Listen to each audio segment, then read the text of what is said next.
नतीजों के बाद हमने देखा कि तेज गिरावट आई, 4% के आसपास शेयर गिर गया, जबकि वॉल्यूम ग्रोथ के जो आंकड़े थे वो अनुमान से कहीं ज्यादा बेहतर थे। फिर शेयर गिरा क्यों, जरा ये समझ लेते हैं। हमारी सहयोगी स्नेही हमारे साथ जुड़ गए हैं पूरी डिटेल के साथ। स्नेही, बताइए क्या प्रॉब्लम है एचयूएल के नतीजों में? जी हाँ, एचयूएल के क्वार्टर 4 नंबर्स के बारे में बात करेंगे तो हमारी उम्मीद से काफी इनलाइन थे ये नंबर्स। रेवेन्यू आया है 15,214 करोड़ पर, जो कि एक अपटिक है 2.4% का year on year. Net profit का आंकड़ा आया है 2,493 करोड़ पर, जो कि 3.6% ईयर ऑन ईयर का अपटिक है। ये दोनों आंकड़े हमारी उम्मीद से एकदम इनलाइन है।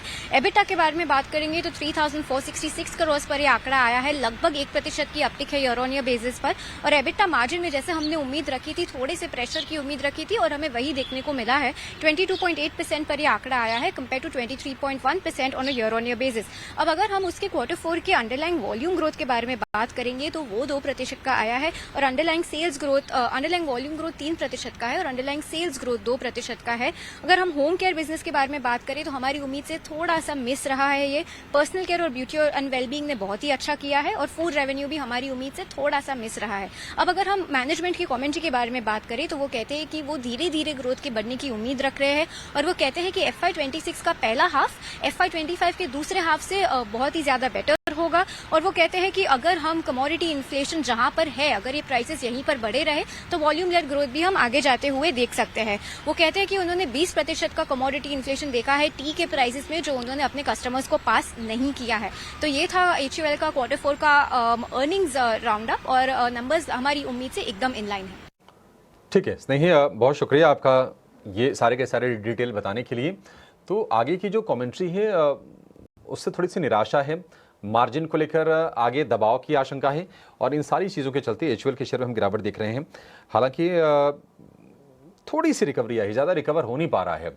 विवेक जी नमस्कार। एचयूएल किस तरह से देख रहे हैं आप? देखिए आरबीआई ने भी वार्न किया कि नहीं, शहरी जो कंजम्पशन है उसको लेकर चिंता है और ये मतलब कोई नई चिंता नहीं है। हम पिछले 4-5 महीने से यही देख रहे हैं कि अर्बन जो ग्रोथ डिमांड जो आनी चाहिए उस रफ्तार से नहीं आ पा रही जिसका प्ले एचयूएल है।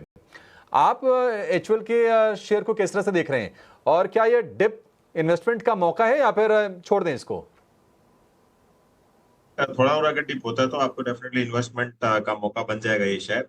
और मुझे ध्यान है कुछ महीनों पहले ये 70-80 की पी पे चल रहा था और आज ये 55-52 की पी पे ये अराउंड अप्रोक्सीमेटली ट्रेड हो रहा है। इसके कई कारण है, जैसे आपके कलीग ने बताया था भी। और उसके अलावा जो डिमांड है, मुझे लगता है कि ये जो क्वार्टर गया है इसको आप भूल जाओ।